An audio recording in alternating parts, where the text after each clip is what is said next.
A seguir, assista ao programa Money Report, com assuntos que importam para você e para a sua empresa. PNC News.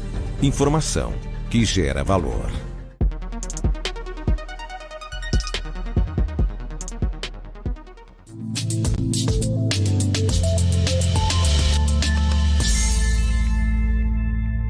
Olá a todos, bem-vindos a mais uma edição de Money Report TV aqui na BMC News.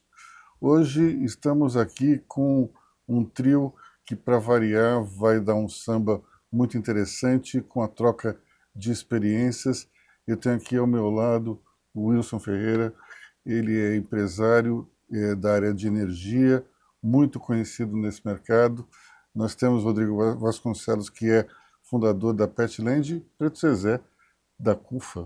Nós temos aqui uma conversa que vai enveredar pelo lado da inclusão, pelo lado do empreendedorismo, pelo lado da transição energética, e é algo que eu acho que são esses três assuntos mobilizam bastante a galera empresarial, e a gente tem aqui, eu acho que um pontapé inicial bem interessante, que é com o Rodrigo.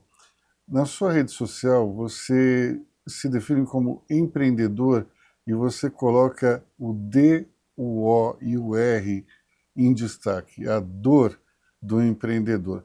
Conta um pouco isso para a gente, porque, afinal de contas, você não é um masoquista e você está nesse mundo há quase 10 anos. Conta essa dor do empreendedorismo e também o lado bom de ser empreendedor. Bom, obrigado pelo convite, prazer estar aqui com vocês. Eu coloco lá, empreendedor dói, mas constrói, né? Por que dói? Porque tem baixos e altos, acho que muitos baixos para depois ter um pouco de alto. Então, a lógica é para eu me comunicar ali com outros diversos pequenos empreendedores, né? Já que o nosso negócio é segmento pet, mas com foco em ajudar o pequeno empreendedor do nosso setor a aumentar a pista para ele poder continuar o negócio dele. Então, a ideia é mostrar que tem dor, né? Trazer a realidade, que as coisas são duras, são difíceis, mas que se você, enfim, tiver as ferramentas certas, as pessoas certas, você vai colher lá na frente. Então, eu gosto de brincar com esse dor e atrelar isso à construção, porque com muito trabalho vem construção. Agora, a construção de novos negócios, eu acho que é algo que vocês abraçaram muito na Central Única de Favelas, né? O empreendedorismo como uma espécie de inclusão social. Conta para a gente como é que começou essa abordagem. A gente começou, inclusive, conjugando temas que muitas vezes não dialogam, né? Que é o social e a economia. Então, se a gente não consegue ter economia, como é que a gente vai melhorar socialmente? E, geralmente, nos debates, quando a gente vai participar, as pessoas nunca associam o social à economia, como se fosse possível ter um desenvolvimento social sem ter geração de economia. E no início foi muito confuso, porque as pessoas achavam que a gente deveria sempre estar falando sobre questões sociais, mas nunca sobre dinheiro. Quando a gente começou essa discussão, eu ainda lembro, as organizações achavam que nós éramos mercenários, né? Hoje, a partir dos negócios que a gente desenvolveu dentro da favela, algumas dessas organizações até pedem dinheiro emprestado para nós para pagar suas contas, até porque uma organização que trabalha no social tem que pagar a internet, o aluguel, funcionário, tem uma gestão, tem um dia a dia, tem um custo. E a gente começou também a organizar um pouco do debate econômico nesse setor. Então, hoje as favelas, elas somam 18 milhões de pessoas. Nós temos ali um poder de consumo de 200 bi. Então, isso é o PIB, né, de Paraguai e de Bolívia junto, ou do Uruguai sozinho. Então, estamos falando de gente que produz riqueza, que consome de tudo. Então, é necessário que essas pessoas não sejam só meros consumidores, né, passivos, mas que elas possam ser protagonistas de gerar negócios, que serem sócios e gestores desses negócios. Nesse mundo da energia, Wilson, conta pra gente como é que é esse mercado aí que o Preto Zezé está falando, das comunidades. Ele durante muito tempo teve alguns problemas ali de distribuição de energia, mas hoje eu acho que o cenário é um pouco diferente, né? O cenário, pelo menos, bom, de novo, obrigado aqui, Luiz, pelo convite, bom estar com os colegas. A área de energia talvez seja a área que possa inspirar a infraestrutura brasileira. Se a gente fosse olhar em 2000, a gente tinha um pouco mais do que 90% do mercado universalizado. Desde então, vários programas e programas focados no social levaram o Brasil a mais de 99% de universalização. Então hoje é muito raro uma pessoa não ter energia. Quais são as que não tem ainda? Você tem várias comunidades, aí, indo no teu ponto, que são isoladas, né? Especialmente quando a gente vai para a Amazônia, é muito difícil você levar uma rede elétrica no meio da floresta. Então ali você tem pessoas que não têm energia ou que têm energia de forma precária. Um dos programas que foram feitos, inclusive na época da privatização da Eletrobras, foi exatamente para que você tivesse a descarbonização da Amazônia. Lá, na época, nós chegamos a mapear cerca de 500 pontos onde as pessoas têm energia utilizando todo tipo de fonte, às vezes lenha, às vezes óleo diesel principalmente, para que elas tenham pequenos geradores, e esses geradores é que levam a energia que é oferecida de forma muito, eu diria assim, precária, porque você não tem ela 24 horas por dia, você não tem um nível de confiabilidade muito grande. Esses programas que foram feitos, e um deles já em curso, visam fazer essa substituição, principalmente do óleo diesel na floresta, que é descarbonizar a floresta, e utilizar placas solares e bateria para que essas comunidades possam se desenvolver 24 horas por dia, com acesso à informação, a programas, inclusive, por exemplo, porque não adianta só você botar energia, você tem que botar comunicação. As pessoas precisam receber informação e ter conhecimento a partir hoje, quando uma banda larga de boa capacidade, e quando você leva energia elétrica de confiança, isso é possível. Então, os programas hoje já estão nessa direção. Então, o Brasil, acho que, como eu falei assim, quando a gente olha, por exemplo, o saneamento, onde a gente tem pouco mais de 80% das pessoas com água potável de qualidade, pouco mais do que 50% com esgoto, a gente vê a diferença que é o marco, por exemplo, da energia elétrica, onde mais de 99% da população já tem esse benefício. Acho que é uma inspiração para os outros setores onde a gente tem que se desenvolver. Isso tem a ver com a nossa matriz energética, que tem muita energia hidrelétrica? Veja, a energia hidrelétrica, e não é só essa que a gente teve o privilégio, né? Por exemplo, hoje o Brasil é um dos países, o ano passado, por exemplo, nós tivemos mais do que 92% da nossa geração de energia elétrica produzida a partir de fonte renovável. Hidrelétrica é a principal, algo próximo de 60%, mas nós temos ainda hoje uma expansão muito forte da área do solar, da eólica. O Brasil tem assim, ventos de alta qualidade e constantes. Isso faz com que a fonte eólica seja muito viável economicamente. E agora também a solar, como a gente está vendo, inclusive nas nossas casas. Quer dizer, há um uso muito importante disso. Então, o Brasil, sim, tem um privilégio de ser um dos países que tem a maior fonte de energia renovável do mundo, né? Eu diria assim, o Brasil é entre os 3 maiores países em termos de energia renovável, em capacidade instalada no mundo hoje. Isso vai ser muito importante para algo que a gente pode falar um pouco mais à frente, que é como é que se descarboniza a economia no mundo. Então, só para você ter uma ideia, o desafio do mundo hoje, 35% das emissões são relativas à produção de eletricidade, de energia. Né? O Brasil é só 6%. E 6% porque nós temos essa matriz elétrica de grande qualidade renovável. O mundo vai ter que passar por isso. Então ele vai ter que, e um dos combustíveis que ele vai ter que utilizar é o hidrogênio. O hidrogênio verde, que é um substituto, por exemplo, para óleo combustível, diesel e gás, por exemplo, na indústria, ele tem que ser produzido a partir de uma fonte renovável, ou hídrica, ou solar, ou eólica, ou mesmo biomassa, que a gente tem bastante também. Então, para que isso ocorra, você vai precisar de países que tenham essa fonte. E o Brasil tem. Então, a gente pode falar um pouco mais à frente sobre isso, que será muito importante para o futuro das futuras gerações mesmo. Porque a descarbonização é talvez o maior desafio que a nossa geração vai ter a partir de agora. E ela é fundamental até para evitar esses problemas que a gente está tendo de eventos climáticos extremos que estão de alguma maneira, nos prejudicando, nos apavorando. A todas as comunidades, as cidades estão tendo esse grande desafio. Nós estamos tendo calor muito intenso e nós estamos tendo chuvas muito intensas. Isso é por conta da emissão de gases de efeito estufa. Agora, isso também mexe um pouco com a nossa imagem lá no exterior, né? As pessoas no exterior não têm muita noção dessa matriz energética e a gente estava conversando antes, Preto Zezé, que vocês estão presentes em 10 outros países, não é isso? Sim, 50 agora. 50 agora, né? Você percebe quando conversa com seus colegas do exterior, esse problema da imagem do Brasil também afeta as comunidades lá fora? Afeta porque você tem um adensamento de grande parte das populações nas áreas urbanas. Como você não tem um planejamento, né, você vê agora os programas de habitação no Brasil, eles são pensados não no sentido de produzir uma habitação em que as pessoas vivam naquele território, mas no sentido de terra mais barata. Terra mais barata quer dizer lugar mais distante de onde tem infraestrutura. Então você não consegue organizar aquele lugar, muitas vezes ele fica distante das áreas onde você tem um emprego, onde você tem um transporte melhor, uma infraestrutura melhor, e as pessoas acabam não morando e migrando de novo para perto dos grandes centros. Por isso você fica inviável, né? O bom seria a pessoa ter ali o trabalho, a escola, tudo ali perto do seu bairro. Então isso gera um problema enorme, e é um problema mundial. Você vai ter aí bilhões de pessoas vivendo em favela no mundo em poucos anos, e você vai ter que pensar como é que a gente produz uma cidade para todos, e não uma cidade somente baseada para carro, ou uma cidade que somente um setor da cidade tem a infraestrutura e o outro não tenha. Uma cidade que você não tem que passar 3 horas andando dentro do transporte coletivo para chegar ao seu emprego.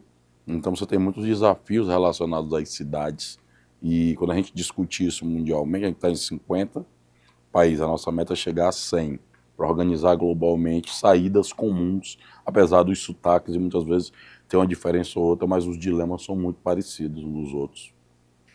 Rodrigo, você tem uma empresa que licenciou uma marca estrangeira, né? E na tua relação com a empresa que tem essa marca, Petland, você sente também algumas dificuldades de entender como é que é o Brasil? Muitas. A gente, quando trouxe a Petland, é uma empresa americana e tem presença em diversos países também, né? E quando a gente trouxe a marca há quase 10 anos atrás, a gente sempre tem que desenhar o país para o americano poder entender como é que as coisas funcionam aqui, do ponto de vista econômico, tributário, social, é bem complexo. E ainda assim, a gente tem uma relação já de 10 anos, e ainda assim você precisa estar muito próximo para eles poderem entender como é que o Brasil funciona. Que o Brasil é um país cheio de oportunidades, mas cheio de problema e de particularidade. Então, esse diálogo com o americano, com o canadense, que é um outro país que tem uma operação importante também, tem operação na China e em outros países, ele é frequente para as pessoas poderem entender aqui como é que a gente transforma os problemas em oportunidades. Mas sim, frequentemente. Wilson, você, na tua carreira, conversou com muita gente no exterior, fez roadshow, conversou com investidores. Você sente que a imagem do Brasil melhorou de uns tempos para cá lá fora, ou ela ainda é vista com reservas? Não, eu acho que a imagem do Brasil melhorou bastante, assim. Acho que uma evidência disso, de imagem, é quando você faz, por exemplo, programas ou de privatização, ou de abertura de capital, ou de reforço de capital, follow-ons, etc. E você vê a confiança que o mundo tem, porque você não faz uma operação dessa, né? Eu tive na Vibra, nós fizemos, na época, o segundo maior follow-on da história do Brasil, a própria privatização da Eletrobras foi o maior. Quando você vê esse tipo de operação, ele mostra uma confiança, porque você não vai botar tanto dinheiro num país onde você não confia. Eu acho que o Brasil teve, nos últimos tempos, uma evolução importante de marcos regulatórios, e é importante para a gente desenvolver o que eu chamo a infraestrutura necessária para que a gente tenha competitividade no país. O Brasil é a 9ª economia do mundo, mas ele costuma frequentar, em termos de competitividade da nossa economia, o 90º lugar. Quando você olha aqueles rankings que você tem, especialmente em Davos, etc., você vê isso. E por que isso acontece? Porque nós temos uma infraestrutura que precisa evoluir. Eu digo assim, o setor de energia talvez seja uma exceção, mas no saneamento a gente tem desafios, nas rodovias a gente tem desafio, nas ferrovias a gente tem desafio. Só olhar um pouco do que acontece nos aeroportos hoje, quer dizer, então nós temos muito o que fazer. E aí é fundamental que o país detenha essa confiança. E eu acho que o Brasil tem, de novo, essa mudança que a gente teve de posicionamento no que diz respeito ao tema de meio ambiente, mais recentemente, que vai ser um tema global. não é? Quando a gente fala, eu estudo isso, Aloysio, desde o começo do ano 2000, quando começaram a sair os primeiros relatórios do IPCC, que é o painel intergovernamental da ONU, que começava a falar naquela época de mudança climática. Nós fomos depois para aquecimento global. Na penúltima conferência que nós tivemos de Glasgow, nós já entramos no tema emergência climática. Então, esse é o tema que vai mobilizar todos os países. Até eu costumo utilizar, gosto de uma empresa que se coloca sobre o tema da descarbonização, que nós não temos o planeta B, nós só temos um. E nós haveremos, os mais de 200 países, que se focar na redução dessas emissões. Então, tudo que puder ser feito para que isso ocorra vai contribuir para que a gente tenha uma diminuição nas emissões de gases de efeito estufa e, por decorrência, a diminuição da temperatura, que nós já estamos praticamente 1,5 grau acima da pré-revolução industrial. E é isso que tem provocado esses eventos extremos, que prejudicam a sociedade, a economia, as empresas, prejudicam a todos nós. Então nós precisamos trabalhar muito fortemente nessa prioridade. O que você tem a dizer aos negacionistas que acham que esse aumento de temperatura não tem a ver com a ação humana? Veja, hoje é muito difícil haver negacionismo nesse tema, porque quando você olha as emissões nesse período pós-industrial, que é nos últimos 200 anos, a correlação entre emissão de gases de efeito estufa e de aumento de temperatura, ela é próxima de 97%, assim, né? Então, não há muito o que questionar. Os números falam sozinhos. E tem uma coisa, a temperatura é um evento que a gente chama na engenharia que se reporta numa curva normal.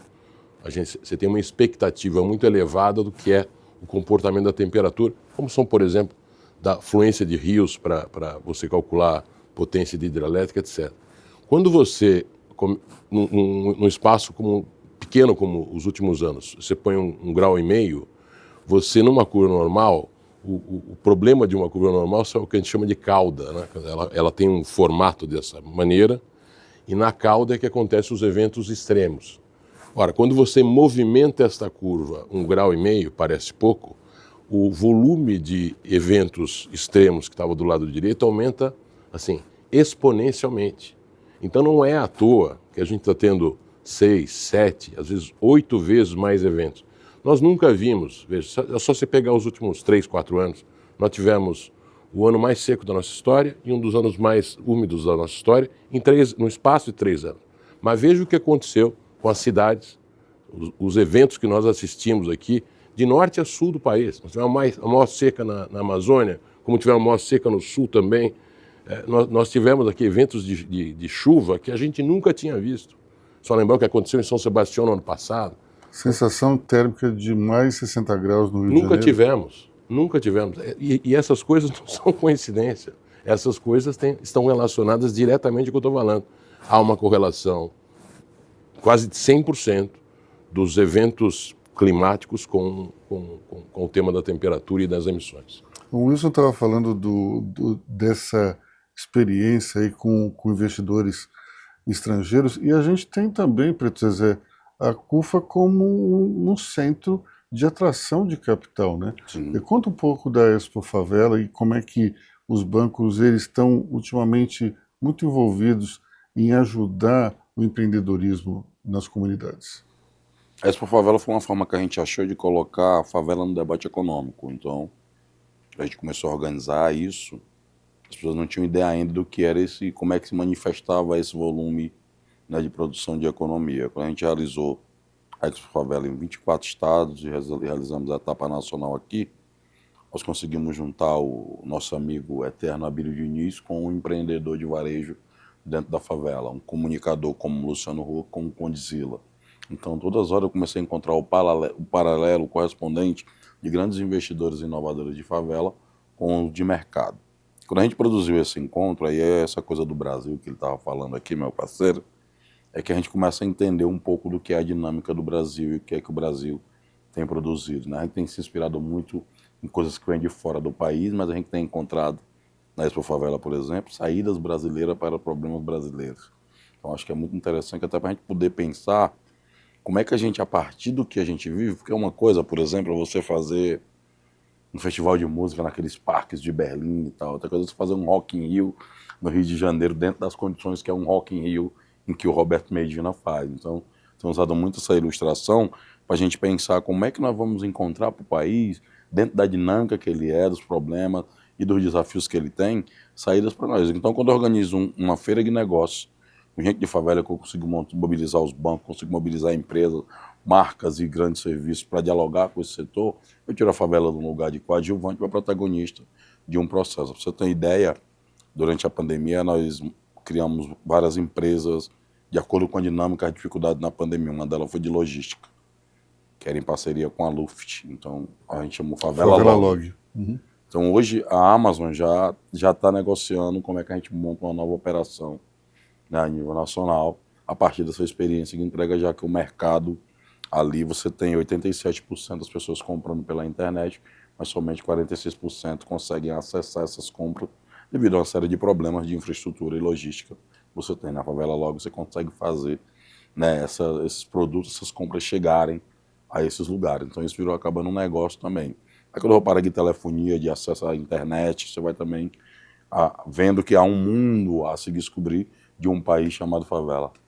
Favela Log é uma ação da CUFA com o empresário Luciano Luft, e é muito interessante porque dentro da comunidade você tem acesso a preços mais altos do que fora, porque não é tão fácil adquirir os produtos e revendê-los. Com a Favela Log você tem praticamente uma equalização desse problema, porque você pode trazer os produtos a um preço bem melhor e com toda a colaboração para fazer a logística interna, né? Isso que você estava falando do Rock in Rio e da necessidade de termos soluções diferentes, é impressionante como o Roberto Medina, que eu já tive o prazer de entrevistar, ele tem uma mente muito criativa. Então, um grande problema, desde o primeiro Rock in Rio, era como é que você vai fazer para chegar com a cerveja no ponto de distribuição, porque não dá para você entrar com um caminhão dentro da multidão. Então eles criaram um sistema de transmissão de tubos subterrâneos. Isso é uma sacada impressionante. Então aí entra um pouco da criatividade brasileira, né? Eu vou passar a palavra para o Pedro Cezé, porque ele estava dizendo aqui no intervalo que as comunidades vão lançar suas usinas de energia. Conta pra gente como é que é isso. A gente já está discutindo essa coisa como produz, né? Porque assim, se tem alguém que é atingido pelas mudanças climáticas, são as pessoas das favelas. Embora o discurso ambiental passou muito tempo distante desses lugares, mas quando você aproxima da questão do acesso à terra, da questão da água, dos alimentos, você consegue ter ali no cotidiano uma relação mais próxima, até porque muitas vezes o cara está numa favela no interior do Piauí ou do sul do estado, e o cara não sabe nem para que lado fica a Amazônia. Então, quando você começa a discutir esses acontecimentos intensos, né, das chuvas, dos alagamentos, que atingem sempre os mesmos lugares, as mesmas pessoas, tem até um recorte de CEP, de faixa de renda, que sempre é atingido pelos mesmos problemas, que a pessoa fica, mas teve um acidente. Não, isso era falta de programação mesmo, porque são os mesmos lugares, as mesmas pessoas, todos os anos, a gente já sabe qual é o período que vão ter, e cada dia ficam mais intensos esses acontecimentos das mudanças climáticas. Então, é um tema que está super na pauta. Então, também nós temos que nos antecipar. Como é que nós vamos produzir? Como é que vamos pegar áreas, por exemplo, hoje, você tem o problema da fome nesses lugares, mas você tem no Brasil que hoje a gente resolveria a fome. Hoje, o desperdício de alimentos ele é correspondente a 8 vezes o problema da fome, né? E tem estudos sobre isso no Pacto contra a Fome, coordenado pela Geis Diniz, inclusive eu sou um dos fundadores lá. A gente tem estudado isso e visto que, se a gente pegar áreas dos territórios e combinar com supermercados, que o supermercado, por exemplo, chega a 32% de desperdício. Se eu já pego isso e direciono para uma produção dos territórios, eu já vejo ali, se eu pego áreas para produzir esses alimentos também, já resolve muitos problemas. Então, assim, tem várias saídas a serem pensadas que estão ao alcance da mão, não é algo que a gente está falando só de diagnóstico e constatar que existe o problema, mas existem muitas saídas que podem ser produzidas aqui agora. E isso que o Pedro Cezé está falando é importante até por conta de se reduzir a questão da carbonização, né? Uma vez que a energia gerada é solar. Como é que isso está evoluindo, Wilson? A gente pode ter uma pegada cada vez menor de carbonização dentro do país? A gente tem tido, eu acho que na área de eletricidade, eu diria assim, a nossa evolução, se você lembrar, nós ainda temos usinas a óleo diesel, óleo combustível, e a carvão, que entraram em operação no pós-racionamento, né? Nós tivemos racionamento em 2001, porque tínhamos uma dependência de 95% da energia hidrelétrica. Hoje é 60% isso aqui. E crescemos aqui na parte de solar, de eólica, mas também colocamos naquela ocasião usinas, principalmente a óleo diesel, carvão, porque nós não tínhamos gasodutos no Brasil. Essas usinas estão terminando a sua vida útil, os seus contratos de concessão, nos próximos 2 a 3 anos, né?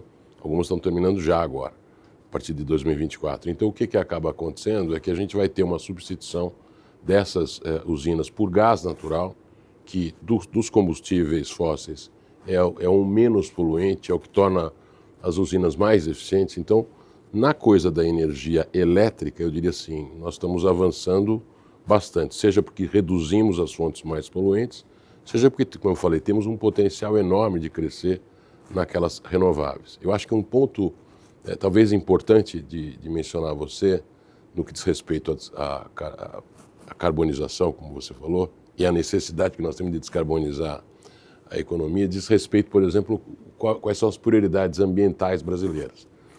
Porque eu falava que o principal razão de emissão do mundo é para produzir eletricidade.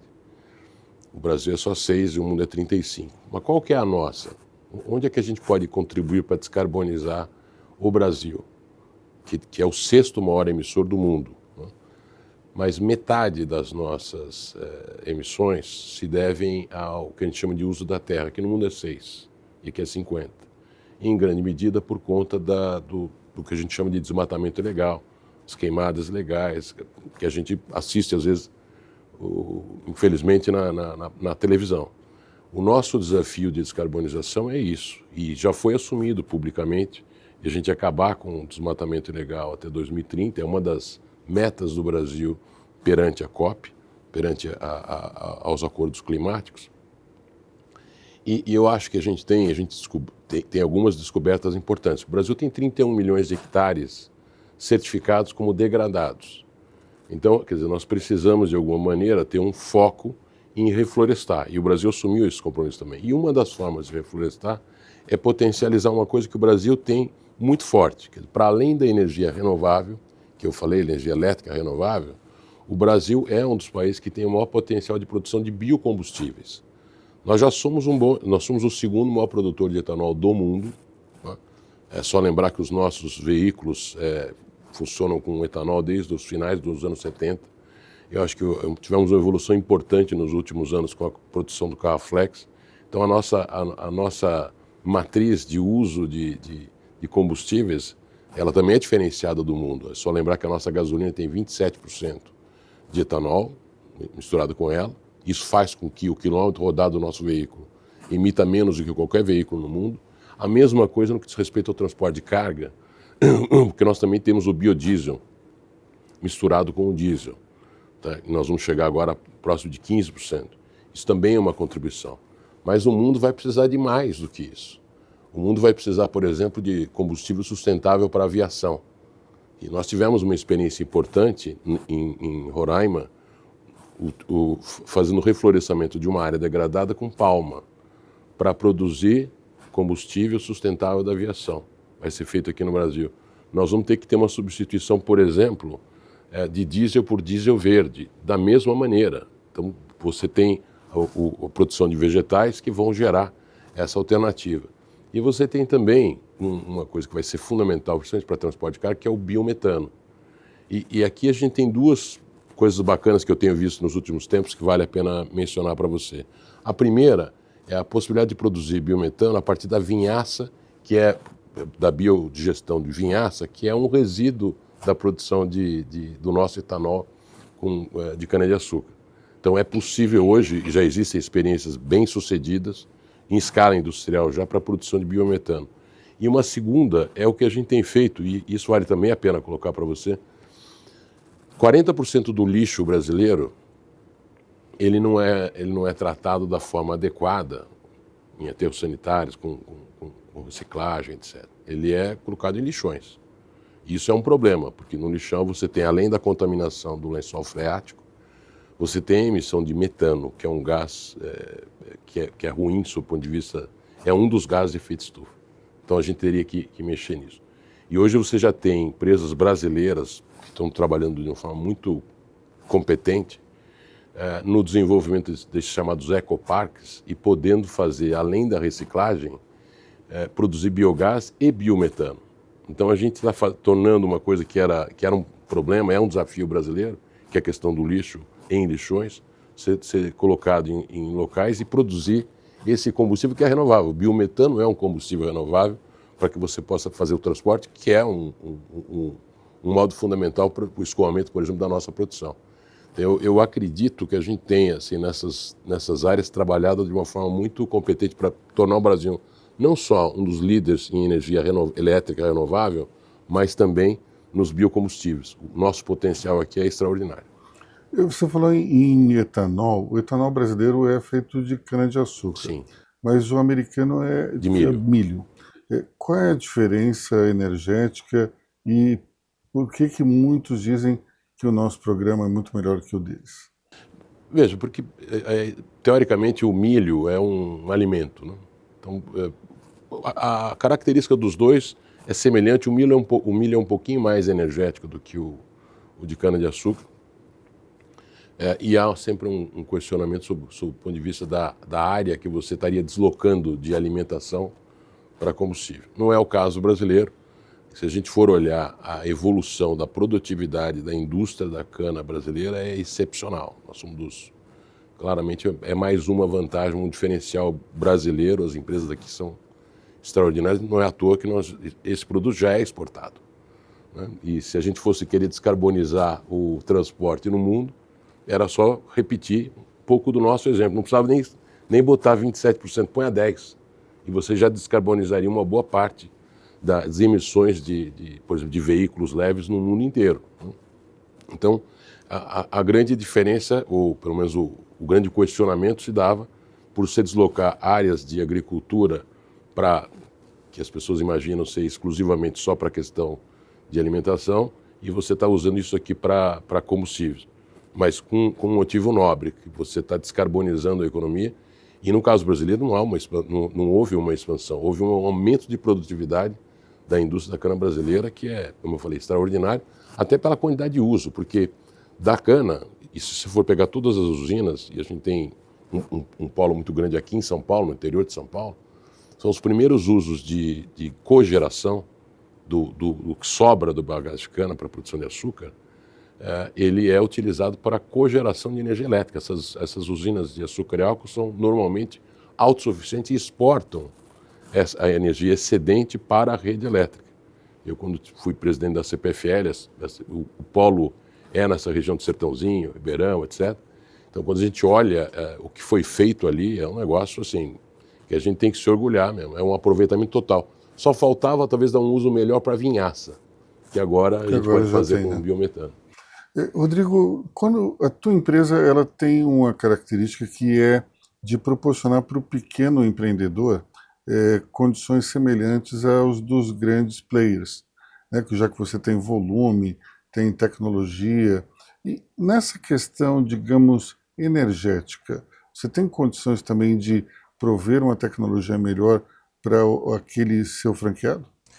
Sabe que eu ia fazer um complemento aqui, escutando vocês falarem, né? Obviamente eu não tenho expertise no tema, mas assim, esse tema é super importante e eu estou num mercado que tem uma movimentação de 60 bilhões de reais aproximadamente por ano, e eu não vejo o empresário médio, eu não vejo a indústria, eu não vejo o varejo falando disso, assim, praticamente zero, né? Então o que eu ia fazer de complemento é, a gente precisa tentar pegar um tema importantíssimo, complexo, cheio de dados, de informações super importantes, e tentar simplificar a conversa, né? Não aqui, mas nos diversos meios de comunicação, como é que a gente faz, né? Esse seria meu complemento, né? Como é que a gente faz, você inclusive que tem acesso a falar com um volume de pessoas enorme, para conseguir simplificar, tangibilizar um tema tão importante? Porque acho que se a população se engaja, né, de uma maneira geral, o empresário médio, isso ganha um impulso bastante diferente, né? Então a gente tenta entender um pouco, um pedaço, ler, mas é um assunto denso. Então o meu complemento e provocação é como é que a gente faz para deixar esse tema mais complexo, mais simples, perdão, né? Diminuir a complexidade. Do ponto de vista como é que a gente faz para contribuir com isso, a gente está lançando agora um modelo de contribuir pouco hoje, mas a gente está lançando um modelo agora de uma loja, tem um nome de Petland, EcoBox, vai ser lançado agora, então com uma pegada que emite muito menos CO2, uma loja que tem características sustentáveis para você conseguir viabilizar um investimento de menor valor, porque é uma lojinha pequenininha, né?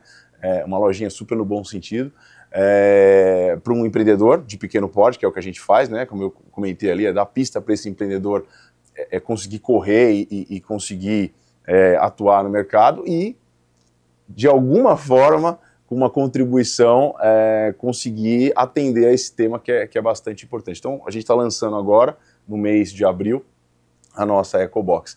E do ponto de vista social, né, como é que a gente contribui? A gente sempre teve, desde o início, um olhar assim, como é que eu faço para promover o empreendedorismo e gerar riqueza, mas também olhar o social. A gente tem diversas iniciativas sociais dentro da Petland. Uma delas a gente tem uma linha de produto exclusivo lá, importante para varejistas se diferenciar no nosso caso, e todo produto vendido pela nossa marca Pet Choice, que é uma das linhas, a gente reparte, tem um rebate para dar verba para ONGs que ajudam os animais abandonados, né? Depois tem programa social envolvido com o cachorro, principalmente o pet, mas o cachorro é o principal pet, ele tem uma função social extremamente importante. Então, eu acho que, pegando carona no meu comentário, da sua pergunta, acho que o empresário médio, ele precisa simplificar o discurso para poder engajar mais a população e fazer isso ter mais impulso. Eu me lembrei de uma frase que um amigo, o Ricardo Lourdes, que é da agência de publicidade Pátria, sempre fala. As pessoas geralmente dizem que mundo vamos deixar para os nossos filhos, mas ele também retruca que filhos nós vamos deixar para o nosso mundo, né? E aqui a gente falava justamente da questão da consciência das novas gerações sobre a questão ambiental. Nossa geração aqui, minha e do Wilson, geralmente digamos, apontada como uma responsável pelo problema ambiental, porque nós pegamos, acho que, o mundo muito melhor do que vamos entregar. Só que isso é interessante quando você olha crianças ou adolescentes, a mentalidade é completamente diferente, não é? Eu acho que, primeiro, do que falávamos aqui, realmente há uma necessidade da consciência ambiental, que é de todos, não é só do jovem e não é só do pessoal da nossa geração. Mas o que é certo é que a nossa geração deixará um planeta pior do que pegou. Não é? E talvez, eu tenho filha de 11 anos, não é? Helena, e é curioso assim, eu vejo a consciência, a sensibilidade que tem para o tema e a consciência que tem para lidar com o tema. E isso já é hoje matéria das escolas, não era no nosso tempo. Então nós estamos, assim, talvez o conforto que temos hoje, sem dúvida nenhuma, uma geração que vai receber esse desafio da gente, né? Eu acho que a gente não pode desistir, porque nós temos muito o que fazer ainda, mas eles certamente têm uma sensibilidade e um conhecimento que nós não tivemos. Eu acho que é um tema fundamental, por exemplo, eu sou conselheiro lá da Fundação Amazônia Sustentável, né? O nosso objetivo na Amazônia é fazer com que socialmente, fazer com que valha mais a pena manter a floresta em pé do que derrubá-la. Esse é o nosso grande desafio, é um tema de consciência. Uma coisa que vai ser fundamental ao longo do tempo, que você sabe que a consciência, às vezes, ela vem só pelo conhecimento, pela informação, mas ela também vem pela sensibilidade ao impacto econômico que essas coisas dão. Então, às vezes, infelizmente, a pessoa que vive da terra, e o Brasil, quando a gente olha, o Brasil tem uma obrigação, quando você é detentor de terra, de você manter uma área preservada. Depende do local, ela vai de 20% a quase 80%. A gente acabou de ver, por exemplo, na semana passada, os temas que a gente vê na Europa, as repercussões da questão agrícola, do Mercosul, etc., e onde se falava em manter 4%. E nós temos já essa obrigação de 20% a 80%. Isso, obviamente, tira um pouco de competitividade da gente e estabelece custos para as pessoas. Como é que faz, né? A floresta amazônica é a maior floresta tropical do mundo. Se tem um local do mundo que vai capturar carbono para o mundo inteiro, para o planeta inteiro, é a nossa floresta. Então, quando você teve, nas últimas 2 COPs, a regulamentação do crédito de carbono, isso vai permitir monetizar todo pequeno, médio produtor que vai ter o objetivo mais do que objetivo, né? Vai ter uma sustentação de renda para manter a floresta em pé. Esse é, eu falei para você, esse é o nosso maior desafio. Se o mundo inteiro vai ter que descarbonizar a indústria, a produção de eletricidade, o transporte, o maior desafio do Brasil, que vai reduzir metade das nossas emissões, é tratar de manter a floresta em pé para que ela capture carbono e eliminar o desmatamento. Essa é o nosso mantra, esse tem que ser o nosso objetivo. E eu diria assim, hoje, eu tive, no fim de semana passado, lá em Manaus, onde nós tivemos uma reunião de conselho, e você vê a evolução, por exemplo, quem está na floresta tem um conhecimento assim, muito maior do que a gente que está aqui, sei lá, 3.000 quilômetros de distância. Então, os desafios que a gente vê sociais lá para que se mantenha a floresta em pé, porque isso vale a pena para o produtor, assim, é algo assim, fundamental para o nosso futuro. E eu diria assim, fiquei muito feliz assim, de ver o quanto a gente está avançando nisso também.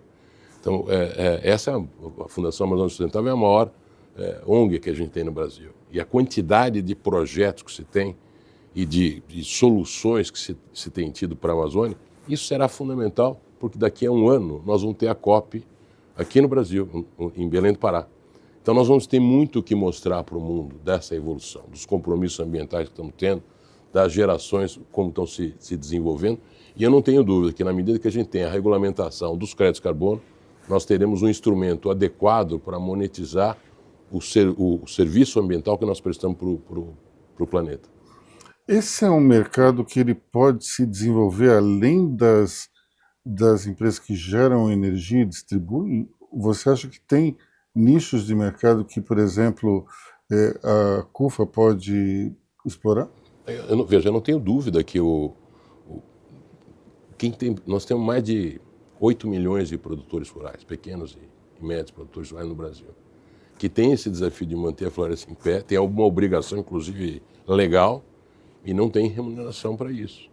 Então, sem dúvida nenhuma, você vai ter agora uma perspectiva, não vai ser favor, porque você está prestando esse serviço ambiental para o mundo, para o planeta. Então, assim, claro, existem áreas de preservação que você vai fazer a mesma coisa. Então, eu acho que na medida, a gente só tem que ter clareza do seguinte, não é a empresa de energia evita a emissão. Quando você gera solar ou eólico, hidrelétrico, você evitou uma emissão. O nosso desafio é muito maior, nós temos que reduzir as emissões. E para reduzir as emissões, nós temos que ter a árvore em pé. Ela é a única que captura carbono. É por isso que isso precisa ser regulamentado, para que um serviço ambiental que é prestado... O Brasil tem 80% da sua floresta preservada, né? Tem leis que obrigam, como eu falei, você tem uma área específica dentro da sua propriedade para ser preservada, ela não pode ser desmatada, ela não pode ser modificada. Então, isso tudo há de refletir em algum benefício econômico para que haja sustentabilidade nesse processo. Senão ele vira um improviso, ele vira um favor. E você sabe que as pessoas, e o Zezé, talvez o presidente Zezé pode falar mais, as pessoas precisam de renda. Então nós precisamos tornar a floresta sustentável porque ela haverá de ter renda para quem a mantém de pé. E esse serviço, é gozado, as pessoas às vezes não percebem assim.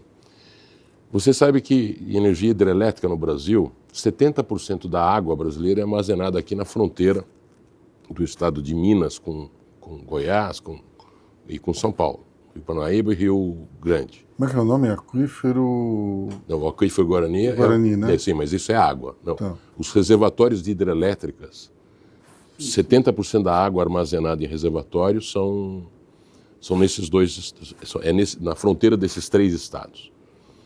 A água vem da evaporação das árvores amazônicas. É o chamado rio voador. O rio voador. Rio voador, vem de lá para cá. Se você tiver uma redução do volume de árvores na Amazônia, você haverá de ter uma redução do volume de água para a geração de eletricidade. Eu estou falando de um uso, mas exponha isso aqui também para a agricultura, que precisa de água. Então, é por isso que eu digo assim, as coisas estão muito conectadas, muito relacionadas. Como o tema é muito novo, talvez a gente não tenha trabalhado o que precisa, a consciência de todas as pessoas, né? Mas certamente com a adição da questão econômica, monetária, para que essas coisas ocorram, você não tenha dúvida, as indústrias, os produtos e serviços brasileiros vão ser reconhecidos como aqueles de menor carbono emitido, por unidade de PIB ou de produto que seja, o serviço que seja feito. Então nós vamos começar a criar vantagens. O mundo e a juventude, essa consciência de preferência de quem... Antigamente a gente saía da faculdade e estava só à procura de um emprego. Você vai ver como é hoje. As pessoas falam assim, eu quero me engajar num propósito. É isso que diz o jovem. Ele não entra em qualquer lugar. Ele entra em alguma coisa que faça sentido para a vida dele. E isso é muito bonito. Assim. E eu acredito que a gente está caminhando muito rapidamente para uma sociedade muito mais evoluída, mais consciente, onde as coisas vão acontecer porque tem que acontecer dessa maneira, né? E não do jeito mais oportunista, porque o mundo aí, o econômico vai ser punido por isso. Bom, eu queria agora trazer uma discussão do outro lado dessa nova geração, que é o seguinte, eu li essa manhã, talvez pela 10ª vez esse ano, um artigo sobre o que se chama de quiet ambition, que é a falta de ambição das gerações mais novas. Esse tema surgiu ano passado, uma reportagem da revista Fortune, que era uma pesquisa, na verdade, mostrava que 38%, somente 38% dos jovens almejavam posições de liderança. E o resto não, preferia ficar numa situação mais subalterna. Você percebe isso nas comunidades, Preto Cezé? Você acha que o pessoal está com pouca ambição? Quando você olha para o ambiente de negócio, você vê que mais de 70% das pessoas em favelas querem abrir seu próprio negócio. Então, a questão é que, na medida que você não apresenta uma expectativa para as pessoas, você está ali poldando o sonho dela na origem. Né? Um país que não está preparando, se você ver. A gente está falando sobre água, sobre desenvolvimento. O nosso país ele é sempre pensado na base do trabalho de força, e não de pensamento. Então nós estamos produzindo, por exemplo, está vindo um mundo de inteligência artificial, de tecnologia cada vez mais avançada, e a gente está produzindo o que para isso? A gente ainda está numa base analógica, né, de relações de trabalho ainda, que, por exemplo, um jovem hoje, como você falou, não está pensando só em ganhar o dinheiro. Eu estou me engajando nisso aqui, mas eu ganho meu dinheiro, mas eu faço o quê para a vida? Então, o problema é que a matriz de desenvolvimento do país está atrasada do ponto de vista do que as pessoas entendem agora. Então, realmente, de acordo com essa matriz de projeto de país, as pessoas realmente não enxergam uma viabilidade. E quando tu começa a apresentar um repertório novo, quando tu começa a perceber que o jovem não quer só um trabalho ali para ter um dinheiro para pagar as suas contas, mas ele quer também, não quer só comida, como diz a música, e aí você começa a pensar que país é que nós estamos produzindo. Infelizmente, hoje a gente não tem, assim, os projetos de país que a gente vê são projetos ainda pessoais ou político-partidário de um grupo ou de uma pessoa. Você não tem um projeto de nação, você não tem continuidade. Na nossa área, que é... a gente conflita muito com essa questão da ausência do Estado e das políticas públicas, nós notamos o tempo todo a descontinuidade de política. Isso é muito prejudicial, porque tem um gestor que fez uma política pública de educação muito boa, aí entra o outro gestor, caso se perca a eleição, e esse desmonta tudo que o outro fez porque para que as pessoas não lembrem daquele candidato, para que as pessoas aquela política não remetam à memória do outro. Só que o recurso é público, o Estado é da sociedade, e os gestores estão lá para executar as políticas que a gente quer. Eu acho que a ausência mais de um projeto de país é que tem tirado também a ambição das pessoas. Porque parece que o cara, não quero, não temos aqui uma ambição de ser um líder. Tem sim. O problema é que o país não oferece oportunidades. Bom, já que você tocou nesse ponto aí da inteligência artificial, vou explorar esse tema um pouco com o Rodrigo. Eu vi recentemente um vídeo com o publicitário Walter Longo falando que hoje nós temos, a nova geração tem 40% menos vocabulário do que os jovens dos anos 50. E que isso poderia ter um problema muito sério na exploração da inteligência artificial. Afinal de contas, você precisa fazer perguntas muito específicas. E sem o vocabulário, isso seria um problema. Como é que você vê a adoção da inteligência artificial no teu negócio e também como é que isso pode ajudar a desenvolver essa nova geração? Olha, é um tema complexo, rápido, né, difícil de entender. Outro dia até eu estou comentando no escritório, inclusive essa semana vou eu mais 3, vou eu um sócio, mais 2 colaboradores, ficar 2 dias imersos num curso para poder me aprofundar um pouco mais, né, sobre o tema de inteligência artificial. Né. Então eu falei, eu me sinto um dinossauro, porque a quantidade de coisa que você vê é um volume de coisas tão grandes e com possibilidades múltiplas que até despertou o interesse assim, peraí, deixa eu parar 2 dias para poder organizar as informações. Então eu acho que é um tema extremamente complexo, que mexe com várias áreas, por exemplo, a parte do marketing, de produção de conteúdo ali, aquilo já tem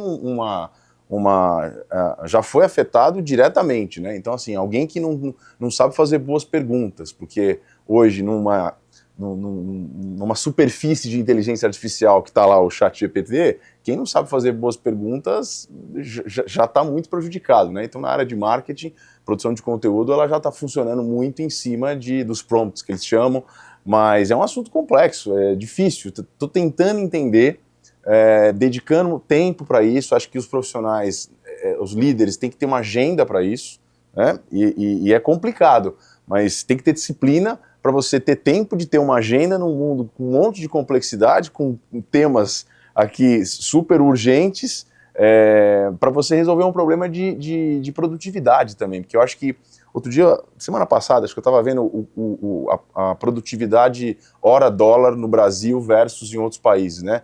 Acho que no Brasil a gente estava em $10, aproximadamente $10 hora. Se você olhar, se não me engano, acho que era a Finlândia, que era o país principal, o primeiro era $75 hora. Né? Os Estados Unidos, que é o terceiro, devia estar na faixa de $60 hora. Então a gente tem um problema muito grande no Brasil de produtividade. E eu acho que ferramenta de inteligência artificial, ela vai vir para conseguir botar o país num nível de produtividade mais acelerado. Mas falta projeto de país, com certeza, para conseguir deixar o jovem com uma ambição mais alta. Eu sinto bastante isso, sim. Mas esse tema é complexo. Bom, infelizmente a gente chegou ao final do nosso programa, a conversa estava ótima, mas eu gostaria de dar um recado para você que está vendo a gente aqui. Ambição e vocabulário são 2 coisas importantíssimas e que as novas gerações elas precisam cultivar. E eu encerro com a frase do artista plástico Salvador Dalí. A inteligência sem ambição é como um pássaro sem asas. Ou seja, a gente precisa de qualquer tipo de ambição. Não é só ambição material do dinheiro, mas a ambição pelo sentimento, a ambição pela felicidade, pelo legado, pelas realizações.